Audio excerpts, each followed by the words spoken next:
வாழ்ந்த அந்த வாழ்க்கை, அவருக்குள்ள இருந்த அந்த வாழ்வு, அவருக்குள் வாழ்வு இருந்தது. அது மனிதருக்கு ஒளியா. யோவான் நற்செய்தி முதல் அதிகாரம் 4வது வசனம். Gospel of St. John. யோவான் நற்செய்தி முதல் அதிகாரம் 4வது வசனம். அவருக்குள் வாழ்வு இருந்தது. வாழ்வு, லைஃப் அவருக்குள். அந்த வாழ்வு மனிதருக்கு ஒளியாக இருக்கு. அந்த வாழ்வை தூய ஆவியானவர் இப்பொழுது நமக்குள்ளே கொண்டு வருகிறார். 33 ஆண்டுகள் அவர் இருந்த பொழுது அவருக்குள் இருந்த வாழ்வு, வேற அர்த்தத்துல சொல்ல போனா, வேற விதமா சொல்ல போனா, அவருடைய உள்ளத்தை, அவருடைய மனதை இன்றைக்கு நமக்கு தூய ஆவியானவர் கொண்டு வருகிறார். எவ்வளவு பெரிய பாக்கியம்! அதாவது கடவுளுடைய மனதை நமக்கு கொண்டு வருகிறார். அவர் கடவுள். அன்பானவர்களே, இப்பொழுது பவுலடிகளார் இதை வேற விதமா சொல்லுகிறார். வேற ஒன்றும் இல்லை, இதை ஆவியின் கனி என்று அவர் சொல்லுகிறார்.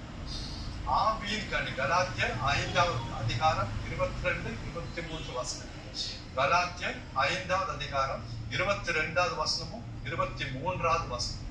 அங்க நாம் ஒவ்வொரு அந்த பண்புகளை பத்தி, ஆவின் கனி, ஆவின் கனிகள் அல்ல, ஒரு கனிதான். அதுல நிறைய பண்புகள், கிட்டத்தட்ட 9 பண்புகள், சுபாவங்கள். அதுல அன்பை பற்றி நாம் தியானித்த முதல் பண்பு. 2வது நாம் தியானித்தது நேற்றைய தினம் மகிழ்ச்சியை பற்றி பார்த்தோம். 3வது இன்றைக்கு அமைதி.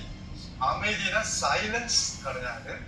ஸ்கூல்ல டீச்சர் மாணவர்கள் சொல்லுவாங்க, எல்லாம் அமைதியா இருக்கு. அந்த அமைதி கிடையாது. இது சமாதானம் என்ற அர்த்தத்தில் சொல்லப்படுகின்ற வார்த்தை அமைதிக்கிறது. இன்றைக்கு அமைதியை தேடி எத்தனை பேர் போறாங்க? சமாதானத்தை பாட்டு கூட நம்ம கேட்டுருக்கோம் இல்லையா? அமைதி தேடி அலையும் நெஞ்சமே. இன்னைக்கு எத்தனை பேர் அமைதியை தேடி போறாங்க, சமாதானத்தை தேடி போறாங்க. எங்கெல்லாமோ போறாங்க, எந்தெந்த கோயில் போறாங்க, எந்தெந்த மலையில ஏறுறாங்க. நிம்மதி. எங்கே நிம்மதி?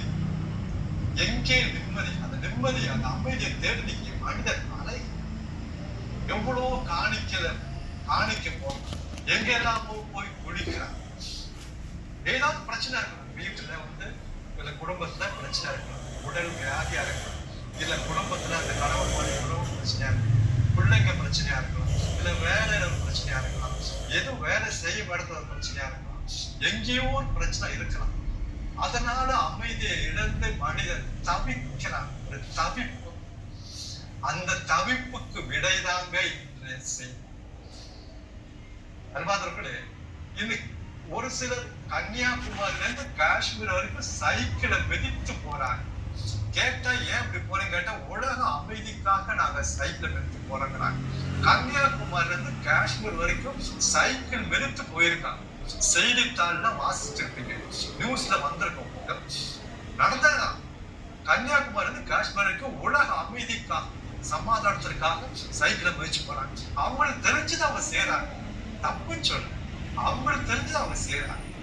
இன்னும் சர்வ மத பிரார்த்தனை நடத்துகிறாங்க அமைதிக்காக.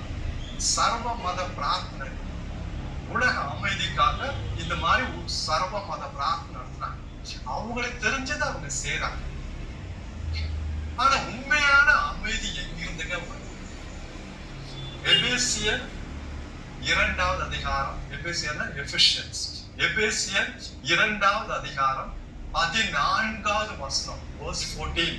எபேசியர் 2வது அதிகாரம் 14வது வசனத்துல அருமையா இதுக்கான விடை அங்க தரப்படுகிறது.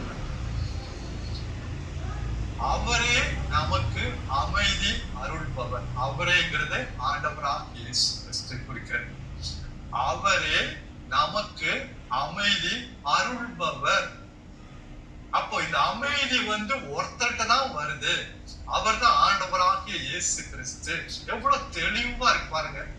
இன்னும் ஆங்கில பைபிள்ல மொழிபெயர்ப்புல இன்னும் அருமையா இருக்கு. ஆங்கில மொழிபெயர்ப்புல அதே வசனம் எப்படி இருக்குன்னா, he himself is our peace இருக்கும். he himself is our peace. அதாவது ஆண்டவராகிய இயேசு கிறிஸ்துவே அமைதி அப்படின்றது. தமிழ் பைபிள்ல அவரே நமக்கு அமைதியை அருள்பவர். ரெண்டும் கரெக்ட் தான். ஆனா அந்த ஆங்கில மொழிபெயர்ப்பு இன்னும் அருமையா இருக்கு. அவரே நமக்கு அமைதி. அது ஒரு ஆண்டவராக இயேசு கிறிஸ்து அமைதி. யாருக்குள்ள இந்த ஆண்டவர் வருகிறாரோ அவருடைய உள்ளத்துல நிச்சயமா அமைதி இருக்கு, நிச்சயமா இருக்கும். ஆனா அவர் சொன்ன வார்த்தை பாருங்க, இயேசு சொன்ன வார்த்தை யோவான் நற்செய்தி 14வது அதிகாரம் 27வது வசனம். Gospel of St. John. யோவான் நற்செய்தி 14வது அதிகாரம் 27வது வசனம். அமைதியை உங்களுக்கு விட்டு செல்கிறேன், என் அமைதி உங்களுக்கு தருகிறேன். நான் தரும் அமைதி இந்த உலகம் தரும் அமைதியை போன்ற அல்ல. இந்த உலகத்துல அமைதி இருக்கு, அமைதி கொடுக்கிறாங்க. ஆனா இந்த உலகத்தோட அமைதி எப்பேற்பட்ட அமைதி? இது இயேசு தரும் அமைதி போல அல்ல. இது நிரந்தரமான